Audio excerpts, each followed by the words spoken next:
So, hello everyone. Good day to all of you.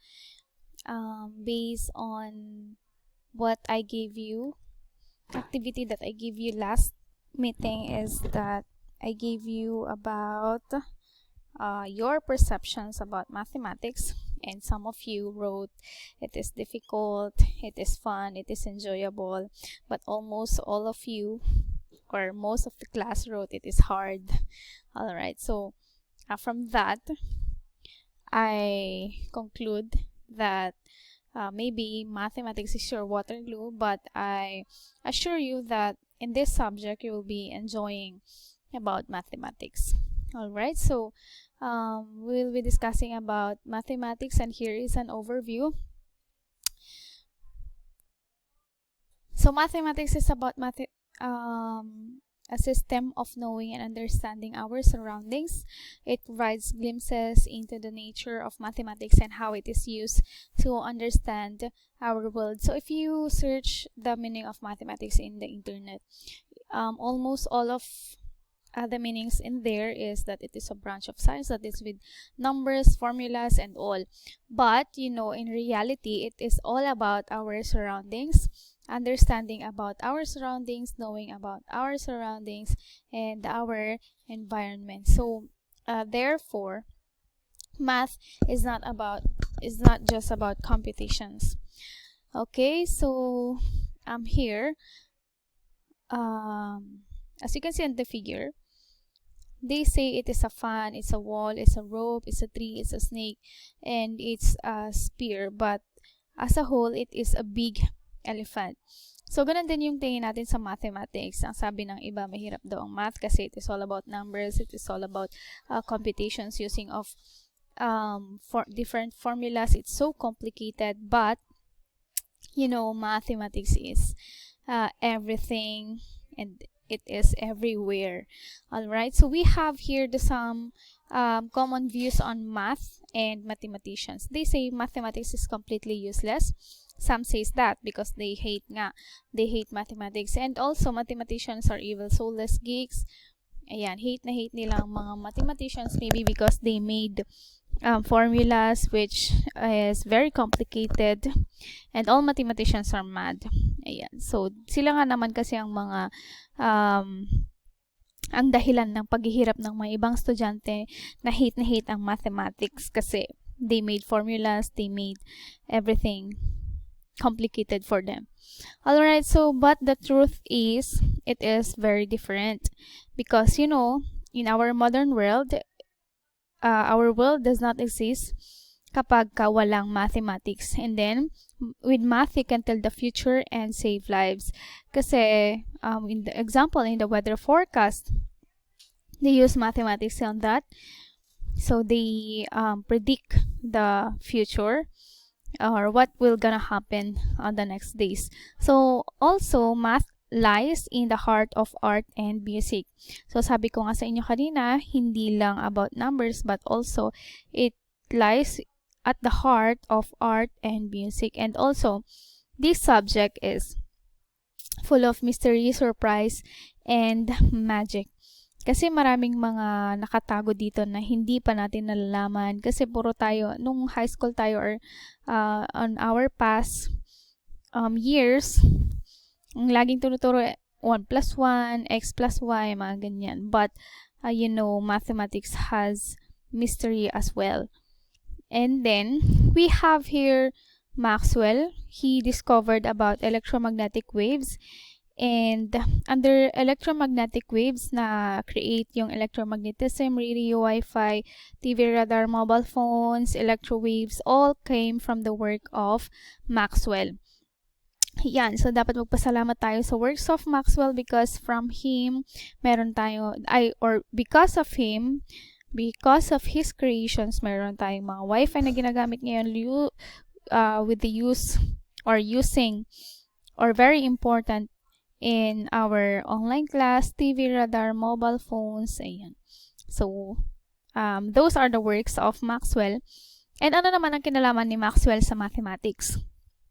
Okay, so, in other words, mathematics is used by Maxwell in creation of this things. Okay. Wait. Okay, the of his creations, with the use of his creations, nakikinabang tayo ngayon dito at dahil yon sa ginamit niyang mathematics. Okay, so the nature of mathematics. So as you can see, we have here mountains, volcanoes. Okay, next are yan. Okay, next, and this is also weather forecast, or this is ayan, all about weather. Next, so we have here different questions that should be answered at the end of this lesson. So mathematics, what is mathematics? Where is it? What is mathematics for? How math done? Why math important to learn? Sino gumagamit? At ano, what is mathematics about? Okay. So, ano nga ba ang mathematics sa ating buhay? Alright. Oh, wait. Okay, so what is mathematics? Mathematics is developed by human mind and culture. It is a formal system of thought for recognizing, classifying, exploring patterns. Okay. Wait. Exploring. Okay, classifying, recognizing, exploring patterns. Okay, so sabi ko nga sa inyo kanina na math is not just about numbers, but it is recognizing, classifying, exploring about patterns as well. So we'll be discussing patterns on our next meeting. For you to more understand about mathematics and appreciate mathematics in your daily lives, because I believe almost siguro all of you Waterloo ang mathematics, or in other words, they hate math. But mathematics is very important to us. Okay, so mathematics is the art of patterns. Ayan na naman tayo. Art of patterns and connections embedded in nature and in our environment. So in other words, hindi mawawala ang mathematics sa nature natin. Hindi mawawala ang mathematics sa ating environment. Because everything is connected. Everything is, yes, they have connections to math. Okay, and of course, mathematics is an art. Alright, next. Define mathematics through concept map. Okay, so we will be discussing all about this. Mathematics is a study of patterns. Ayan. So it is the study of patterns. Sabi ko sa inyo, we will be discussing all about this. And next chapter is the language. It is also the process of thinking. Syempre, meron tayong logical dyan, logical thinking, and set of problem-solving tools. I-discuss din natin yung mga problem-solvings. Hindi talaga mawawala ang problem-solving. And then, of course, it is an art. Okay. Next, where is mathematics? So, nasaan nga ba ang mathematics? Math is in every people's daily task or activity. So everything you do, you are using math. And of course, it is in nature, arts, music, medicine, and other disciplines. So therefore, mathematics is everywhere. So kung saan ka man tumingin, may math dyan. Okay. So let's watch a video clip about nature of math. Okay.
All right.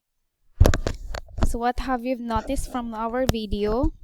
It's all about patterns. So mathematics is all about patterns, and we have their different objects or things that has patterns. So everywhere, everything you can see in our environment is a form of pattern. So therefore, mathematics is present everywhere. So on that, we came into the Fibonacci sequence, or also known as the Fibonacci numbers. And here are some figures of or objects that has Fibonacci sequence. All right, ayan. So Fibonacci sequence is also known as the Fibonacci numbers, and ang sabi dito is that it is the sequence is equal to the sum of two numbers before it. Okay, so malalaman natin yun mamaya. So this is how to get the Fibonacci sequence. So we will start from 0. Wait.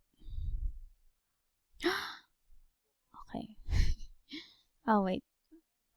From 0 plus 1 is equals to 1. And then 1 plus 1 equals to 2. Tapos kukunin natin to. Okay, 1 plus 1 is equals to 3. And then 2 plus 3 is equals to 5. And then 5 plus 3 is equals to 8. And so on. Okay. Ayan.